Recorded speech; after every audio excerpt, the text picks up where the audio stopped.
Bonjour bandeko balandi ya congokimiatv.com. Lelo tozana papa Billy. Alors tolingi to yoka masolo oyo euti koleka et puis tolingi to sala pe moi analyse moko ya bamakambo nyonso toleka ya semaine oyo tozalaki na kati ya mboka ya Congo, précisément na Kinshasa capitale. Alors na kati wana tokomona ba question ekoya ba sous question ekoya Joseph Kabila qui n'a boye basola ki ndenge na président de la République démocratique du Congo elega ki nini to yambi papa Billy mbote belé pa yave na nga DDK Didi Kukia to yambi papa Billy yé pena za mieux placé il a expliquer biso pour tous à la pena bien clarifier la mambongo mbote papa Billy mbote Manhattan boni ba santé za kitoko.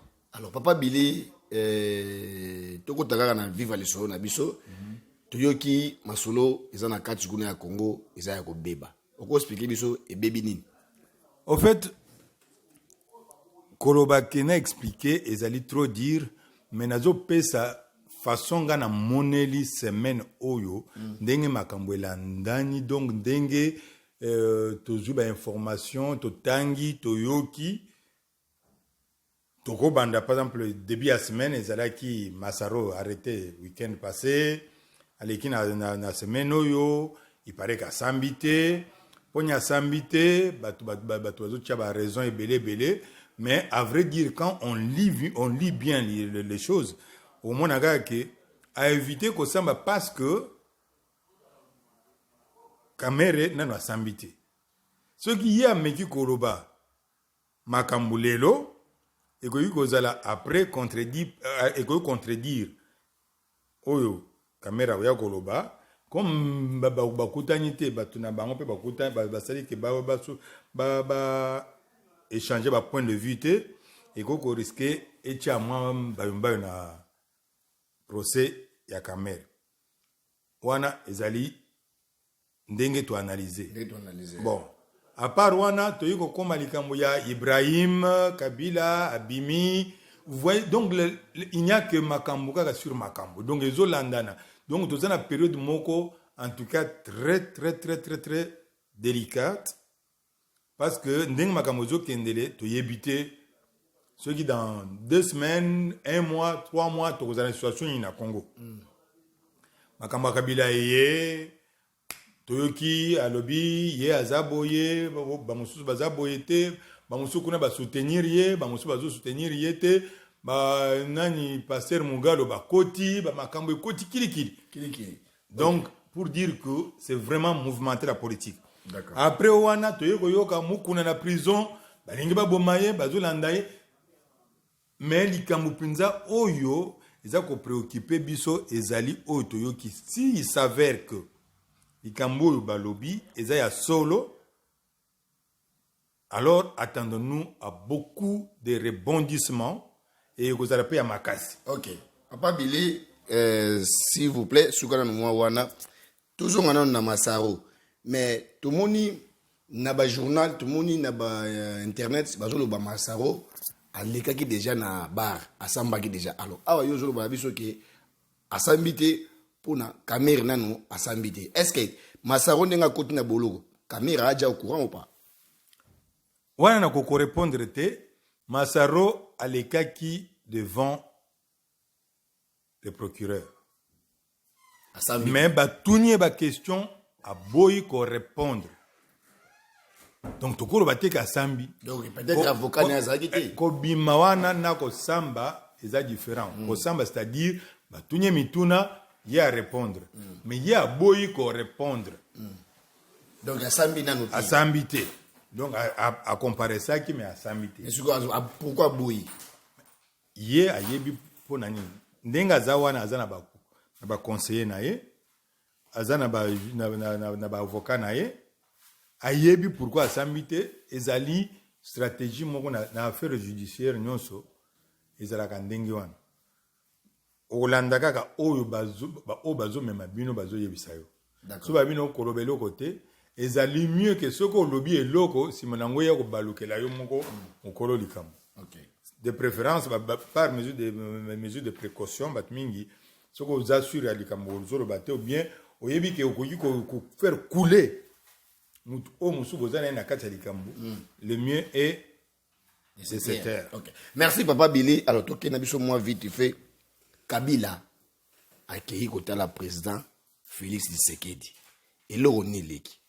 Papa ngai nazalaki te nazalaki pe na mutu azalaki sur place témoin oyo abetelinga lisolo te mais nalandi plutôt explication ya moi on a moni un peu plus clair et structuré ezali ba explication ya Mubenga.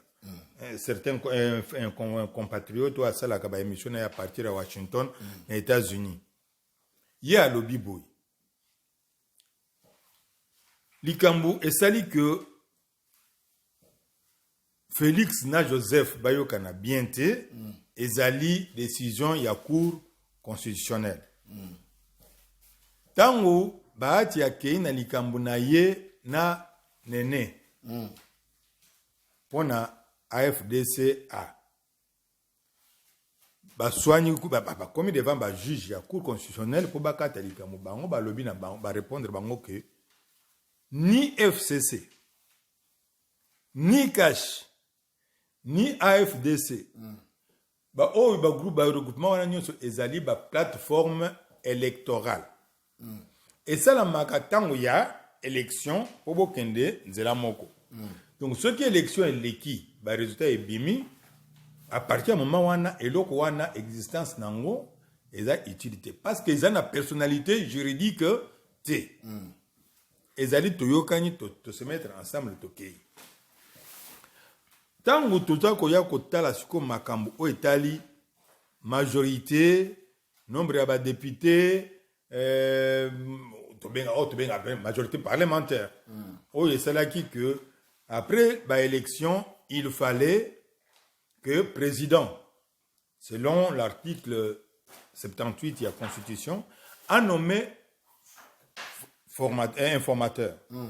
Oh, il y a déterminé la majorité exacte ezali côté nini place oyo il fallait babimisa premier ministre. Il y a eu des petits problèmes à gauche, à droite, qui a eu dans le président qui est en Namibie. Tant que vous avez boye, bakabund bakendeki na kingakati kuna bakutani na Kabila. Na bata FCC, bayoka déjà makamu na bango qui avait fait que anomaki susu ndenge esengelaki selon constitution te. Voilà le président. Président anomaki susu te, ba présenter déjà président ni anomaki susu te. Non, ngai Kabila nzo benge président te. Ce que ba bengi mutu président, ce que aucun na France, bengi mutu président, so le président il y a France ezali Macron. Jamais ba retourna yo eza président ni. Ezali Sarkozy to Hollande te. So que na États-Unis otuni président. Ba oui biso ezali Trump. Jamais ba retourna eza ozotuna président Obama ou bien George Bush ou bien nan te. Voilà. Ngana tika enfin na cadre na ngawana. Okay. Président eza moko. Ce qui okuna ba benga ye président c'est par honneur. D'accord. Un président honoraire. Ok, pourquoi Baswani? Donc il paraît que Baswani, mais Baswani, plutôt dire que soit, c'est-à-dire que échange de paroles, mais plutôt na yokeli ezali que bayokani te. Ba komi na vision mi balé opposé. Et go suga nini siko. Ngai na koyeba na yebi ndenge go suka te, mais ndenge to yokeli.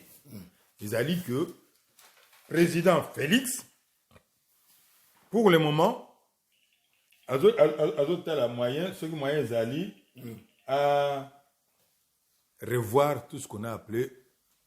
Donc, si tu comprends le président Félix, parlementaire. Si tu comprends le président Félix, ça commence à téti pas à père naïe.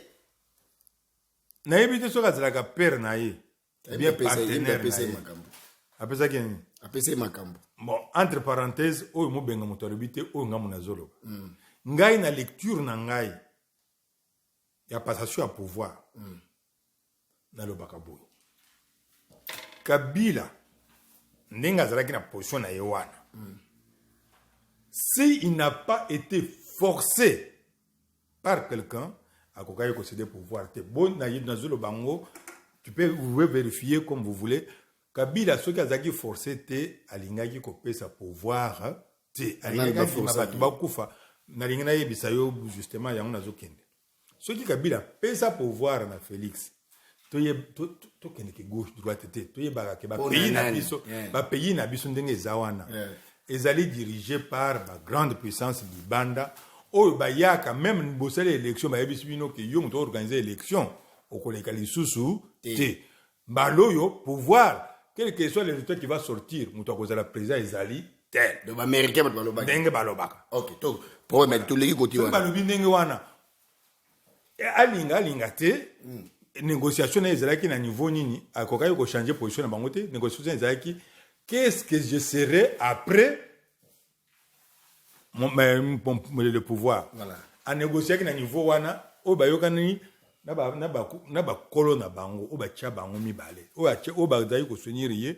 na ba o balingaki yeki atika o aleka bango siko ba tozo konza bango ndenge bazawana soki balobi na bango ke ba marcher ensemble ba ko marcher ensemble soki ke ba bandi ko ndongwana c'est que ba to ba tiaka bango mibale lelo ba moni ke il est arrivé le moment ya ba se séparer banzela papa Billy to tikali na 1 minute ya kosolola parce que to tiaki 12 minutes alors tout le canal makambo ya président na biso oyo to bengaka nani pasteur na biso mokuna comment passer mokuna na boloko mais tout le monde va passer soutien zate ni marche zate et pourquoi basali bon papa balobaka okoyeba muninga ya solo ndeko ya solo tango oza na kati ya pasi lelo ozoloba mokuna za wana omoni bapasteur te mais continue asalaki mbula boyi na kati wana oyo afundaka continue azali kosoutenir ni prison ya continue ezalaki nani ngalasi c'était